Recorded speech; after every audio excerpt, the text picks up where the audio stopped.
Good morning, everyone. Welcome to Shields and Arrows, where we defend the faith, the family, and the fellowship. I am Pastor Mark Baze. Welcome to this Wednesday edition.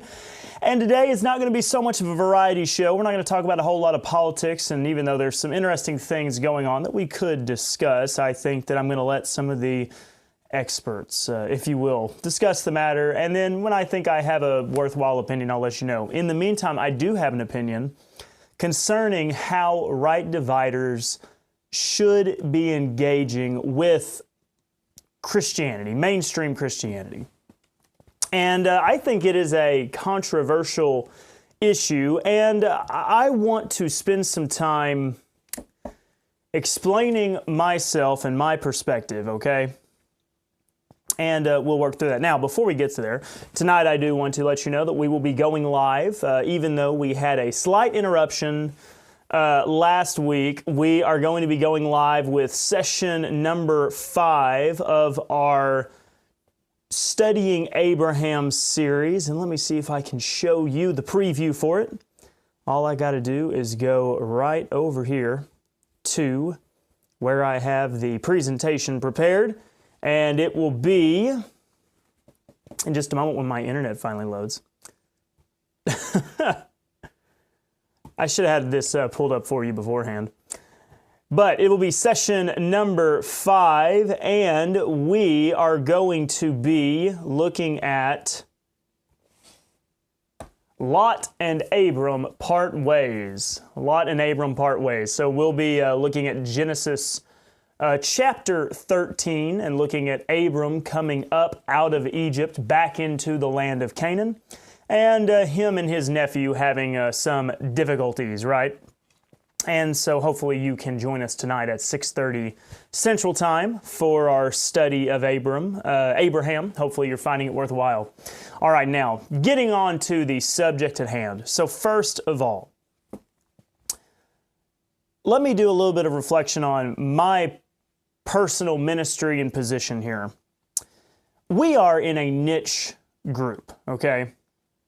If you are someone who believes that we should rightly divide the Bible, that not all the Bible is about us, that the Bible should be taken literally, that we should defend the King James Bible, for example, as the preserved English translation, and all those things, you are putting yourself in a very small category, okay? Very small category of people. Now, within the right division crowd, you've got a few different areas. You've got we can basically divide them into the Acts 9 group, the Acts 13 group, and there is a distinction there. And it has some significant implications for how you're going to approach and handle some of Paul's epistles. Then you also have the Acts 28 group, and then from there you can also divide it down a little bit more depending upon, hey, what's going to be the position on salvation in the days of the Old Testament, the Old Covenant. I mean, why are we even using that terminology, salvation? Because there wasn't a salvation being offered. All there was the hope and promise of a kingdom. There's all those minute technical details to sort through. Now, with that being said, I am still very much a new guy on the scene, okay? There are some big names out there, and even though I am being trained, mentored by one of those big names, there's other big names as well. And we don't have to go through and list all of them. You know many of them. Many of you watch, listen to, partake of many of their ministries, and they're all doing great things. And being new to the game, I'm still trying to build up some good faith, goodwill from the right dividers. And I hope that with time I can prove myself. I've only been doing my online ministry very seriously for, I don't know, a little over a year and a half. Barely. Maybe not even quite a year and a half. So the fact that as far as online ministry is concerned, I'm a year and a half in, And I understand these things take time, okay? But what I'm hoping I can do is, for one, I want to gain the confidence of right dividers. And there's a number of you that I think that, I hope that I've gained your confidence, that you've heard me teach the Bible enough, you've heard me do enough Bible studies, that you believe, okay, I really am doing my best to take the Bible for what it says, rightly divide it, and teach our gospel as clearly and precisely as I can, which was the gospel revealed to the Apostle Paul by revelation, was a mystery in previous ages, but has now been revealed. Salvation's not concerning the law, not concerning a future physical kingdom for Israel, but rather reconciliation, eternal life through the shed blood and resurrection of Christ. We receive it by grace through faith. And so, for many of you, you've heard me present that, and as a result, you have tuned in, you have given recommendations, and other people have come and listened, and you've also supported my ministry, and I can't tell you how much I appreciate it. Still yet, there are others out there that I do need to make due diligence to prove myself. And this is where I want to lead into what I'm trying to talk about today. I want there to be more right dividers, okay? In one sense, I already have succeeded because I've got 4 kids, right? And hopefully they all turn out to be good right dividers. But I want to help build upon the work that others have already accomplished, okay? There's been many great right dividers come before us in a previous generation, and there's still great right dividers today. And they have labored to teach the Bible, to persuade, to convince, and I want to help build off of their accomplishments.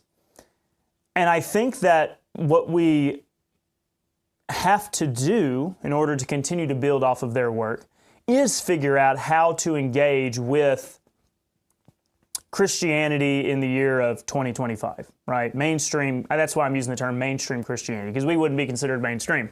And even if you want to get really doctrinal about it and discuss, Scripture, hey, is Christianity the best term to use here? Because if you look at the ones called Christians in Antioch, they were actually a Jewish congregation there.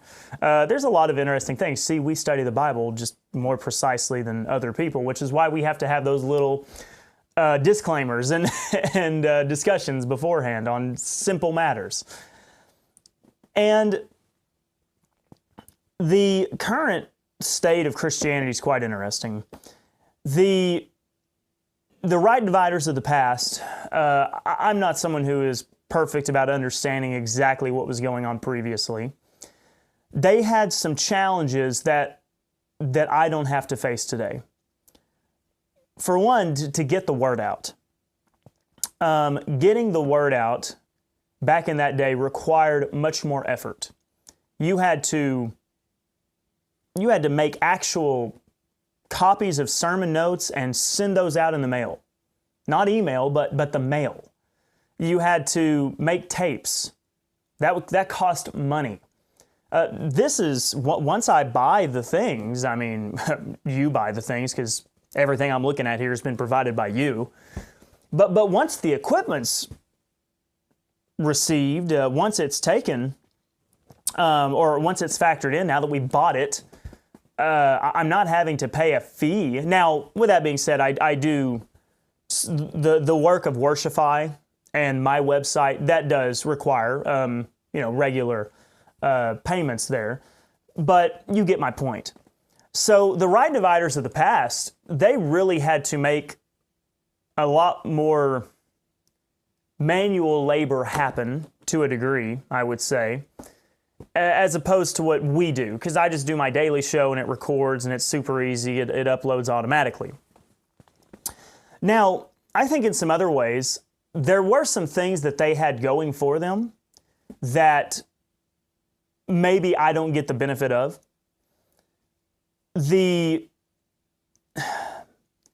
I do think maybe it's possible that the benefit of the King James Version in popularity, maybe in their day, and I'm not saying that everybody was a KJV only, I'm just saying that the number of KJV readers is probably lower now than what it was in the past. Would most of you agree? Like, let's just take like maybe the 80s. Because back in the 80s, I mean, you still had Adrian Rogers preaching back then, and he was using a King James. I'm almost certain he was. And so you had more people at least willing to use a King James. So maybe the dispensational mind was a little bit more present in the past, which made fertile ground. Now, you had to do a lot of work to reach them, but there was still fertile ground to work with. If I think about today's Christianity, what we're looking at, what we're faced with, what we're trying to accomplish, we're dealing with a culture in America anyways that has very much a negative view of the KJV only crowd, or at least those who, there is a slight difference between KJV only versus KJV is the best English translation. So I probably should distinguish it there, but regardless, if you use the KJV, you're already filtered down into hey, those are the crazy, radical, fundamentalist type crowd, which, hey, I don't know, give me those every day of the week as opposed to the effeminate evangelicals. Regardless, we do have that challenge that people are not near as willing to entertain the idea if you are just because you're using the KJV. I saw a comment from Mary. This past weekend I was at a family gathering and I was called a heretic because I defended the KJV. I mean, that's the world we live in today. And in the 70s, 80s, when so many of these right dividers were doing a lot of work, I don't think that was nearly as common as what it would be now. Another challenge is the abandonment of the dispensational thinking and the premillennial, pre-tribulational eschatology. So the vast majority of Christianity today, I don't know if they would really defend a pre-tribulational rapture. Now, the old Baptist preachers around, some of them would. The fundamentalist would. A lot of them would, anyways. But mainstream Christianity, to find seminary professors that would defend the pre-tribulational rapture, you're going to be hard-pressed. And in those earlier times, right dividers at least shared an eschatology with mainstream Christianity, or rather, I should say, I guess, mainstream Christianity shared an eschatology much more similar to right dividers. But now, amillennialism, postmillennialism, or a post-tribulational rapture, all of those things are much more prevalent than a pre-tribulational rapture view. I think that's just a fact of the matter. I think that I don't think anybody here would necessarily disagree with that. I think you would all say, yeah, that tracks, that sounds right. So I'm saying all this to kind of analyze the state of things. Obviously, Calvinism is on the rise, which is another major problem because it's a covenant theology view that completely denies any kind of dispensational like concepts, even though some like John MacArthur would, use some dispensationalish language in the past anyways. So that's the state of things. This is where we're at. Now, why am I talking about it? I think right division is true. I think right division is correct. I think we are the best Bible students. And I know that's an arrogant thing to say. And it's not because we are so much smarter than everybody else, even though we have some of the greatest minds on our side. But we're the better Bible students because we just study the Bible rather than inserting the opinions of men into all these passages of Scripture. Now, I want people to know the truth. I do not want people to miss out on what the gospel is.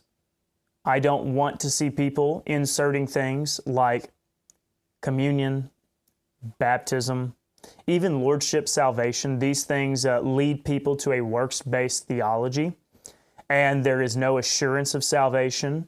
And it's just people constantly working, because if they're not working, then it means they're not saved. I want people to know the truth because I think the gospel is a great thing. And I see no reason why we shouldn't try to engage with mainstream Christianity.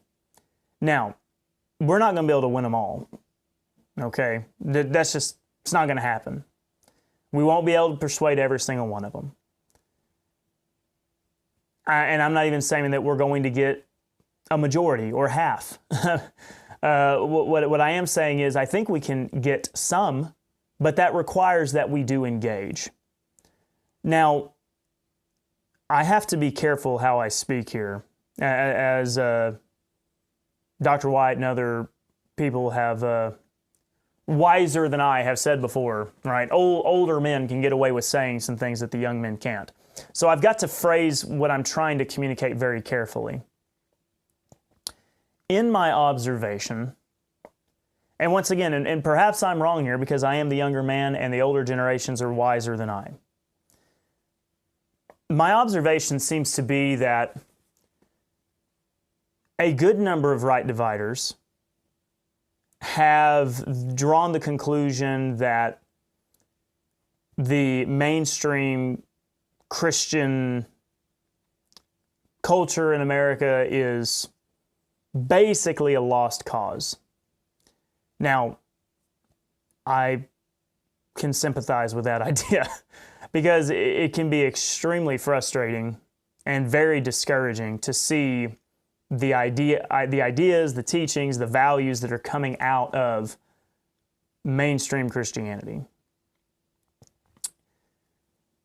And so, as a result, they've kind of just washed their hands of it. They've said there really is no point. We are better off sticking to a smaller niche community.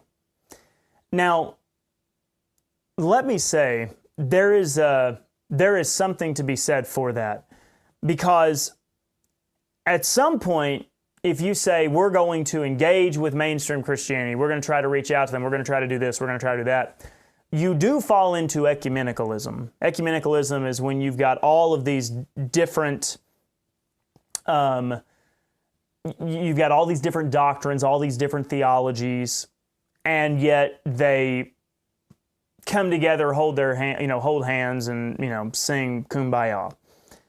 And this does happen. A baccalaureate, for example, baccalaureate, that happens around this time of year. Kids graduating high school, and a church will host, but there'll be pastors from all sorts of different churches, very likely, who come to the baccalaureate, and that's very ecumenical. There'll be other events that are pretty ecumenical. Think of See You at the Pole, National Day of Prayer, things of that nature. Some Christmas programs, what little public Christmas programs even happen anymore. But you'll have Christians from all sorts of different denominations and theologies and backgrounds, and they'll all come together, and that's an ecumenical gathering. What happens is the prayers, the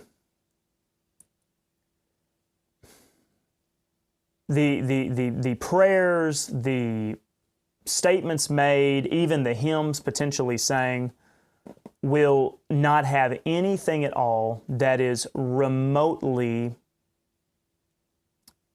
specific on doctrine. They may mention Jesus being the Son of God, and that's about all you're going to get. Because if you start to mention things like saved by grace through faith, or baptism or anything like that, right? Somebody in the group is going to be offended. I remember one time my wife's sister was having her white coat ceremony for medical school. And I was dating my wife at the time, and I went with them to the ceremony. And the preacher, whatever he was, the minister that got up to do the benediction, the prayer, in his prayer he says something about God, many call you by many different names. And yet we all come to you now to pray unto you, O Holy One. Very, very strange. You could tell by the way that he was speaking that... You could tell by the way he was speaking, he was trying not to offend anybody. And that is ecumenicalism to a T. So I am not encouraging that. I think it is extremely harmful. So in no way can we sacrifice on our doctrinal convictions, on our values. And out of an extreme amount of caution, I think a lot of right dividers have said, we cannot risk sacrificing doctrine. Therefore, we are going to have to withdraw. Now, I understand and I agree, we will not sacrifice doctrine, okay? In no sense would I sacrifice doctrine. But what does that look like? Well, I know that we can use those words, but what would sacrificing doctrine look like in practice? I've said before, if Notre Dame wanted me to come give a speech, fine. I'll come give a speech at Notre Dame anytime. Notre Dame, feel free to call me. Contact me, markbazeministries.org. And when I do, I'll give a presentation of right division at a very much social gathering. But did I sacrifice doctrine when I did that? Well, no, I don't think so. I think I spoke and said the truth of doctrine. And truth be told, I think that's what Paul did. I mean, Paul went into organizations, places, temples to pagan gods, Jewish temple, you name it, proclaimed Jesus as Lord, and preached, whether it was Israel, you've rejected your Messiah, you need to repent, you need to receive Him, or the mystery gospel. Unto you this day I preach through this man the forgiveness of sins, and all who believe are justified from all things, in which you couldn't be justified by the law of Moses. Paul unashamedly, unapologetically preached the truth, no matter the setting he was in. And he was able to engage with people. So I think of some of the right dividers who want to withdraw. I know that they are trying to protect sound doctrine, and I respect them for it. And if we don't have a good strategy for engaging in mainstream Christianity, protection of sound doctrine is of utmost importance. Because some will say, no, sharing the gospel is of utmost importance. Okay, that's great, but what happens if your doctrine is so confused? What if it's so messed up you cannot accurately and precisely present the gospel? Well, then you've completely fallen flat because you didn't protect your doctrine. It's not sound enough. It's not been preserved. It's not been protected.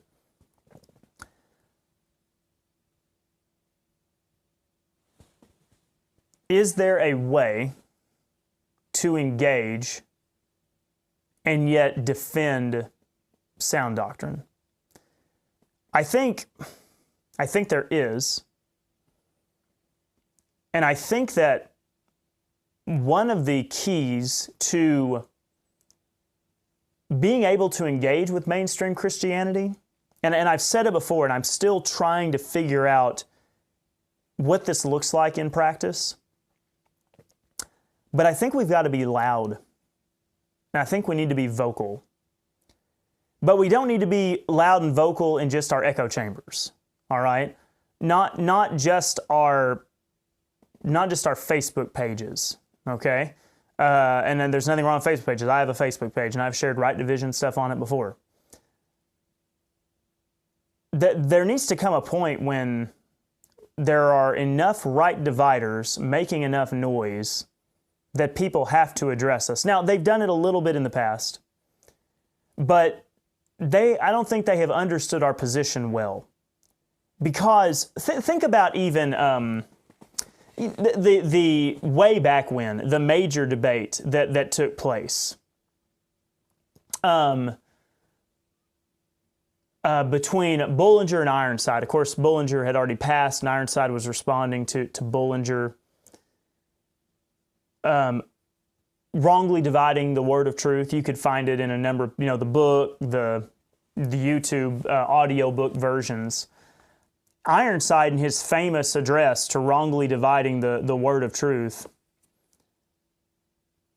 and I think I have that right. If I'm misquoting Ironside here, somebody tell me. But he did not even refute what we would consider actual right division. He refuted some things he believed to be true about right division, but he did not, I do not think in any way, successfully addressed or refuted what we would say is actual, clear, concise, mid-acts dispensationalism. Just didn't do it. And whose fault is that? That's an interesting question. And I'm not saying that it... Let me put it this way. Either these people are ignorant and they just can't quite figure out what our doctrinal position is, or here's the other alternative. It's really easy to point names and blame fingers at them for saying, no, you're misrepresenting our position, which there probably is some truth to that. They misrepresent it, whether intentionally or unintentionally. But how much of it is actually maybe we haven't done a clear enough job of precisely articulating our position? Let me talk about Dr. White for a minute. Dr. White, very excited about what he has planned. Am I allowed to talk about it? Sometimes he tells me things early on, and I don't know if I need to mention it. Somebody tell me, if you've been watching Dr. White's stuff on Ask the Theologian and whatnot, has he vocalized what he's doing for the Branson Conference yet? I think he has. But somebody tell me. Let me see. Yes, okay, he has. He's made it. Okay, he's made it official. Good, because I knew about this a while back, but at the time I don't think I was given the green light to mention it. But if you go to randywhiteministries.org, he's for this Labor Day Bible Conference in Branson, he's going to be talking about rightly dividing the word, systematic theology for biblical literalists. I think this is a very good thing. By the way, you need to sign up for it. I need to get registered for it as well, because me and all 500 of the kids and the missus are going to be there. And with that, just let's read a little bit of what he's saying here. What do the Scriptures say about the nature of God, man's salvation, the work of Christ, the church, and so much more?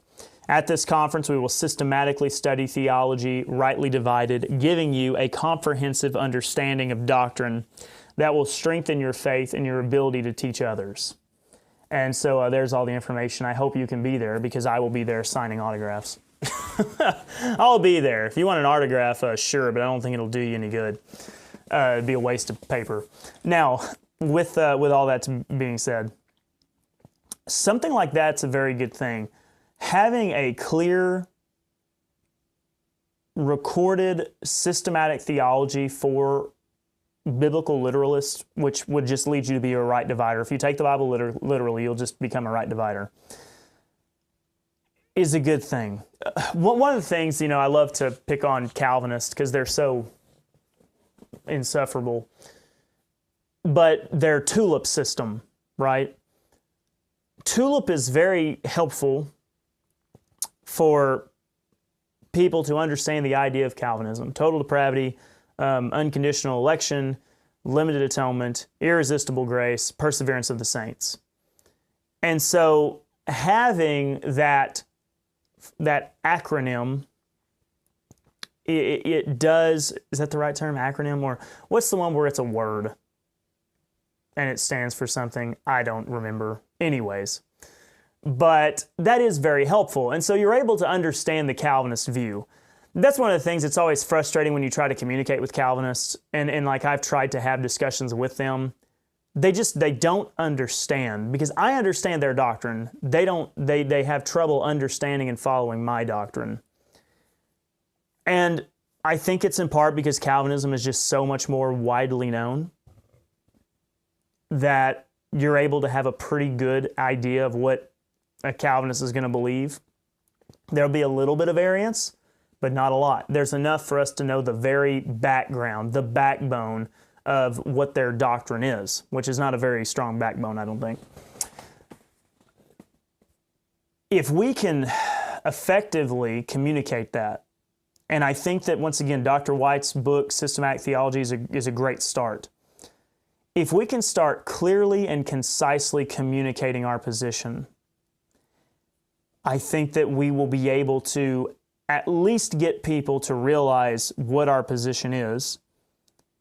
And then we've just got to be very persistent to the point where, for example, let's just think, like let's say there's going to be a major theological debate take place, or a seminar or something, and the purpose of it is to compare all the different theological positions on, I don't know, the role of the church, or matter of baptism, or the kingdom, the last days, just any theological matter. And their position was, we've got to assemble a representative from every position. Okay? They're going to get the Calvinist. They're going to get the evangelical Baptist or whatever, who's just a Calvinist but doesn't quite go all in. They're going to get the Catholic. They're going to get who else? They may get a more traditional Presbyterian. I don't know, something like that. Did we mention I think we said the Catholic. They're going to assemble a group of people that represent the spectrum of Christian doctrine. But you know who they're not going to get? They're not going to get the right divider.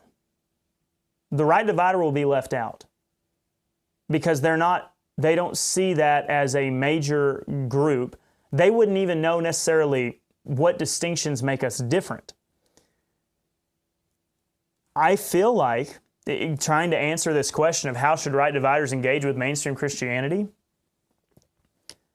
and this is my theory, this is my hypothesis, and it could be wrong. This effort may go down in flaming, miserable defeat. Okay, it may. I don't know, but I think it's going to look something like, we make enough noise that you'll have to have a right divider on the panel. You've got to have them. Otherwise, you're going to be missing a major position, a group within Christianity. And if the right divider can get on stage with the rest of them, it doesn't even have to be the greatest right divider in the world. It could be a number of you, which many of you are some of the best right dividers that I can think of. I'm just saying, it doesn't have to be whatever big name preacher, online right divider that you know of, right, that does streams and Bible studies and conferences and all the things, okay? I'm just saying, don't even picture that. I think it could be any one of us, right? Anybody in the crowd, anybody who watches the discussion, the seminar afterwards, who is willing to take the Bible for what it says, is willing to think for themselves and not just go along with the standard brochure, that's a person that can be convinced of right division. You know why? Because that's so many of you. Most of you, if not all of you, you aren't born into right division. You may have been born with a dispensational background, which is actually very fertile ground. I was raised with a dispensational foundation, right? So my parents get a great deal of credit for that, because that was the foundation for me to be able to continue studying and to grasp what right division is. And so anybody who is inclined at all will be persuaded, or at least many will be persuaded to right division. I think that's what it looks like. I think to a degree that's what engaging in mainstream Christianity is going to be. There's a part of me that likes it being niche. I don't know. It's just part of being a part of an elite or unique. It's like being a part of a country club or any other special super secret organization, right? There's an aspect of it that is kind of neat, okay? Like, hey, this is something that really only we know and everybody else doesn't. And aren't we the ones that, really know the truth? I would be lying if I said it's not kind of fun when somebody, asks me what my doctrine is and I say, well, I'm a right divider, and they don't know what that means. Because then it's kind of fun. The problem is, it's a sign that says, it's an indication that the word's not getting out. The word's not getting out. So, what are we going to do? We've got to get some sort of momentum that is beyond just the niche online sphere. And I think there's good examples of people who have done it in times past. The internet's an amazing tool, and I'm going to continue to use it. I'm going to continue. But I will say, word of mouth and actual interaction is a big deal. A lot of these big names that you think of, especially going further back, back before the days of really being able to utilize much of the internet, a lot of it was just boots on the ground doing things. And I think that's one way that we're going to get it done, is actually interacting with people physically.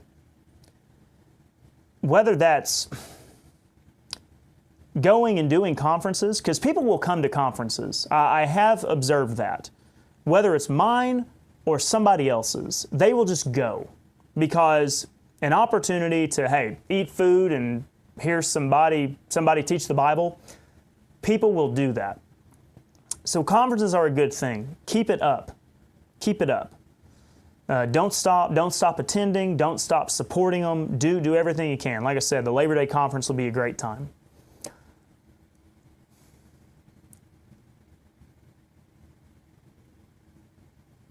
Other things, it's tough because our society is getting less interactive now, but finding, I know, for example, Grace Ambassadors, they have done things before, getting out and being seen in public events. I think that's a great approach, a great solution. And so those are things I'm going to have to figure out how I can do it in my community. But I think that's how we engage, but we don't fall into this ecumenical stuff, okay? And I think that is a good way to get the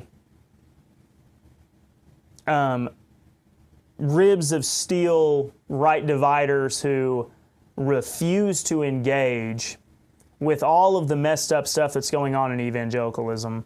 I think it's how we can get them on board, maybe. So that's my thoughts on this Wednesday. Because I think we need to engage, but we've got to do it smart. But if we can do it, I think we can see a lot of success. I really think we can. And I think it'll be for the better.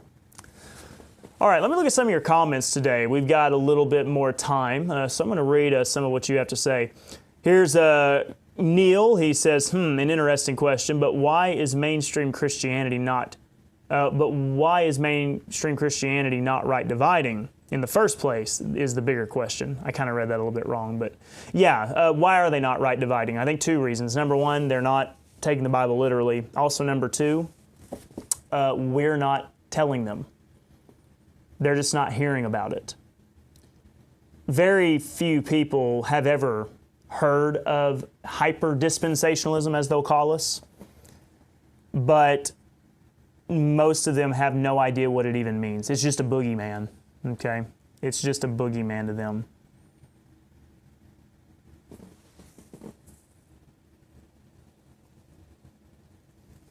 Jay says, one of the major mistakes I've made in trying to share right division is just opening up the water hose right off the bat.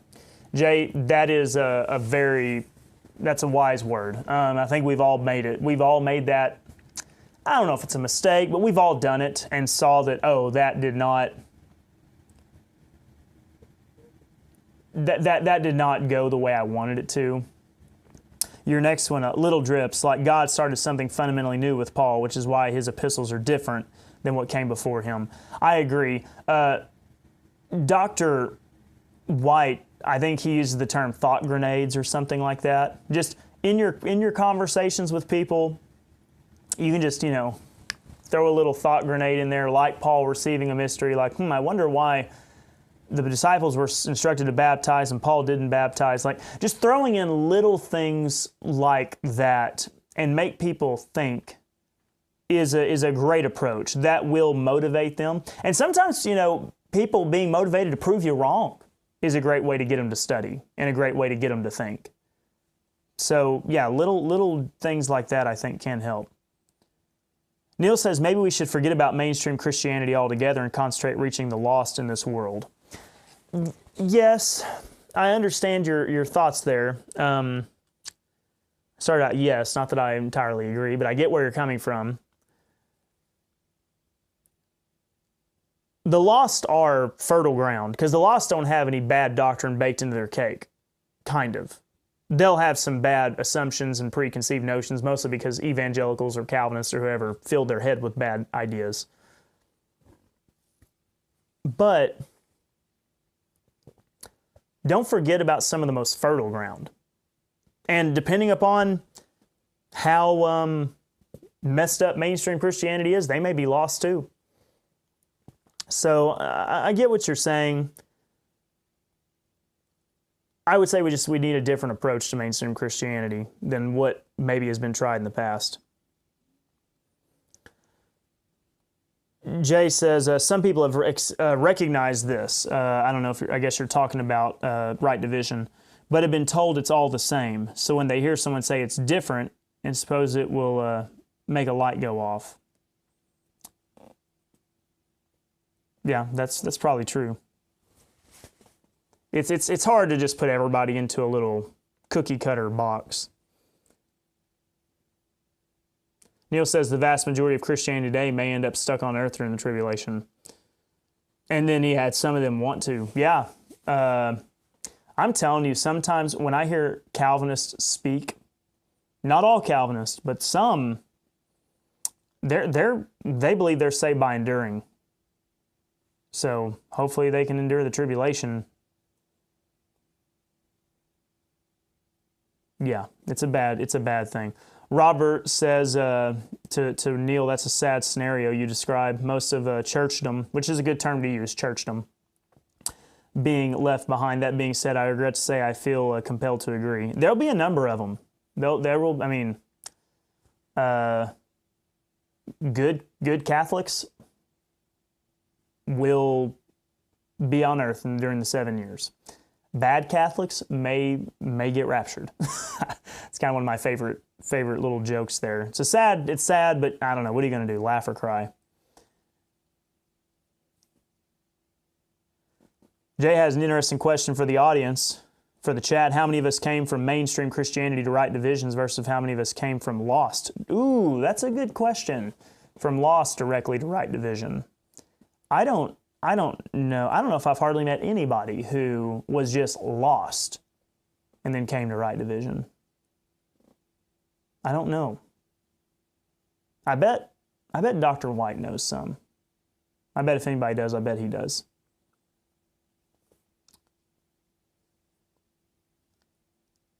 Robert says we cannot force people to see the truth. I think we stick to the basics, lift up Christ, and he will draw all men. That's so you can't force people to see the truth, I agree. I guess I would wonder what do you mean by lift up Christ and he will draw all men? That does almost kind of sound like the evangelical view that, the Holy Spirit draws men and then the men respond to the Holy Spirit, or the Calvinists will say that the men are divinely, unconditionally elected to respond. Or are you just kind of speaking in more general matters there?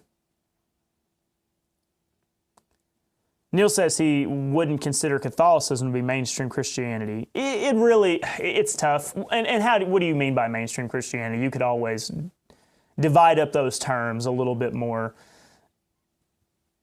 I think in some ways they could be considered mainstream Christianity because when you think of Christianity depicted in society, politicians, the movies, TV shows, Catholicism seems to be a major factor, but at the same time, it is very distinct and different from our view. Or I say our view, even just a good old Baptist or Calvinist or something. Jay says, how did you make the transition from evangelical to right division? Always love hearing those stories. I don't know if Jay was talking to me or... he's talking to Neil there. Because I was about to say, I think Jay, most people know my story. And then Jay says the 95 Theses of Right Division. That would be so funny. Driving, where would be the best place to do it? That's the question. So where would be the equivalent? What was the church that Martin Luther nailed the 95 Theses to? I can't remember. Somebody help me out if you got your history down. But where should I go? Should it be FBC Dallas? Should it be Southwestern? Should it be Dallas Theological Seminary? Everything over in Texas. Should it be Falls Creek in Oklahoma? Should I drive to Falls Creek? Should I go to Life Church, like the main one? Like, I don't know. Where should I go to put up the 95 Theses? And how do I limit it down to just 95? That's going to be tough. There's a lot of problems there. All right, there's the question I want to ask. If you want me to hang up the 95 Theses, where do you want me to do it? Do you just want me to go find I don't know, David Platt and just nail it to his forehead? I don't know. That sounded bad. YouTube, I was just kidding. Don't have to be so serious all the time. Goodness.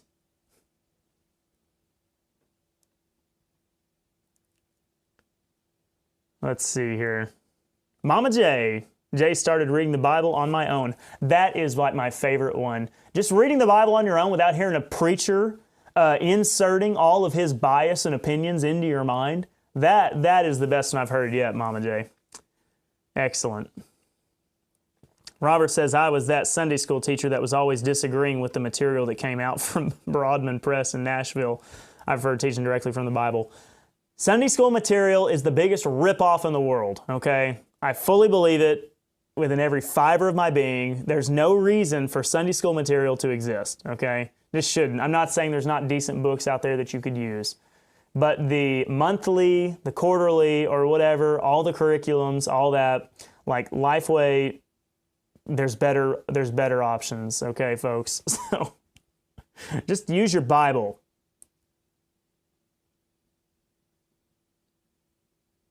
That's interesting. Toby had the companion Bible before he had a clue about right division. Interesting. Jerry says, okay, I'm curious about your thoughts here, Jerry. My observation is that right dividers often spend too much time dissing each other or trying to prove dispensationalism right division. Maybe a better approach would be more emphasis on verse-by-verse teaching. Is that what you're probably going to say there? Yeah, verse-by-verse Bible study and teaching. I agree. I think that's good. Right dividers do spend a lot of time dissing each other. And other than Dr. White, that bald-headed preacher from New Mexico, I get along great with everybody else. Not that I talk to a whole lot of people, but I'm friends with Joel and all of them over in Florida. And it's not that we agree on everything. I've disagreed with them on their show. I mean, but it's all in the sense of just studying the Bible. And so guess what? Like, we're good friends, and I guarantee if I think so. If I called him today and said, hey, I want to be on your show this week, he'd probably work me in. And I'll come back on his show again sometime. And I think right dividers getting along, working together is a good thing. And a lot of us do. A lot of us do. But yeah, there is that tendency between, I follow Peter, I follow Apollos, I follow Paul, or whatever. It can happen. I don't think it's happened with me yet. I don't think, people are like,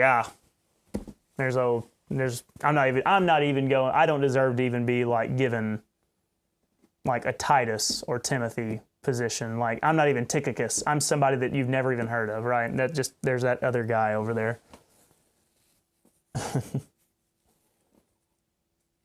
Robert says, I left SBC from the deacon board. I think they breathed a sigh of relief when I left. Oh, I would love for you to be a deacon in my church, Robert. Toby says, it helped when I finally turned off the Christian TV channels and studied on my own. Yes. And then he came across Les Feldick. Yep. Yeah, Les Feldick. One of the things that I wish more people properly understood Les Feldick. And what I mean by that is I think there's some people who listened to him some, but only listened to him in passing and didn't spend enough time really knowing his doctrine. Because I think like some people, just because they listened a little bit, maybe didn't get the whole picture. And so when they share by word of mouth, oh yeah, here's what Les Feldick believes, then it misrepresented him. So the people that really listened to what he had to say, he did a lot of good. He did a lot of good.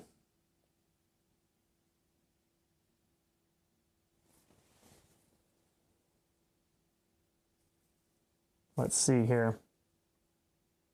Robert says, rather than being against so many things, being for what the text says. Yeah, we should be more positive. And that is one thing I feel like, when you're trying to help people unlearn, though, there's so much baggage you got to address, and you do have to explain what you're against.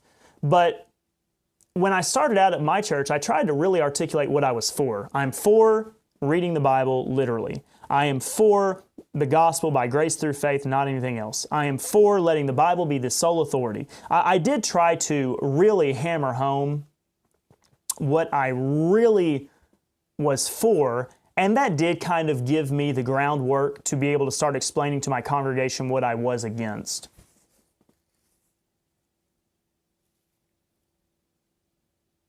Jerry says was raised a Baptist, was saved while attending a Wesleyan church, became a right divider while trying to prove Dr. White wrong for about 2 years. He was gracious and patient with me. Jerry, that's kind of similar to my story. Yeah, trying to prove there's some people that you can't. They are going to be so determined that they're right. And a lot of times they're spending more time reading the works of men rather than just reading their own Bible.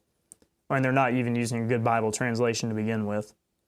Toby says a big name like Richard Jordan. I think that was when I was talking about our panel. Yeah, having somebody like him, Dr. White, go on that panel or something, that would be really good. Neil says, what is interesting about right division today and getting the word out is not much different than Paul's world at the time. That's interesting. It's not so much is getting harassed by the Jewish people, but rather mainstream Christianity. Yeah, there's probably some similarities there, and we could probably take Paul's example and reason and argue from the Scriptures. Hey, Deborah, great to have you with us today. Always appreciate you. You said, I thank the Lord for teaching me through the Word to rightly divide the Word because it made everything fall into place. There is so much I want to learn. Isn't it amazing how when you learn right division, Deborah, like how it excites you for studying the Bible because now the Bible makes sense and you can just start reading it and you don't have to turn everything into a spiritualized, well, what does that passage mean to me kind of thing? Yeah, no, I really like what you said there. That's a beautiful thing.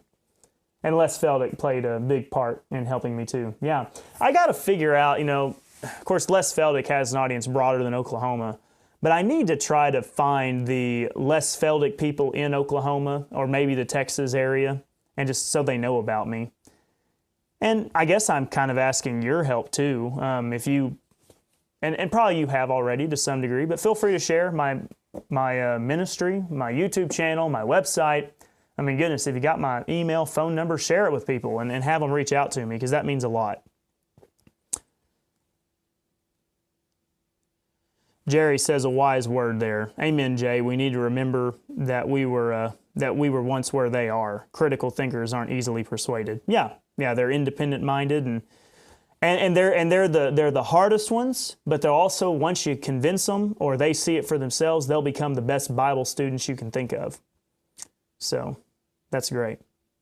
Well, everyone, I think that's the extent of what I have. I really appreciate all the engagement we had in the discussion. I can tell this is a topic that you're passionate about. It's one I'm passionate about as well because I want to see people come to right division and to figure out how we do it is going to be an important thing. And I think a part of it plays into being in the mainstream and having those debates unapologetically, boldly, fiercely defending the faith, the family, the fellowship, using sound, right divided Bible teaching, mid-Acts dispensationalism. Thank you all so much. We'll be back tomorrow, but we'll be back tonight as well to go live for our Abraham study. Thank you all so much. We'll see you in a little while, 6:30.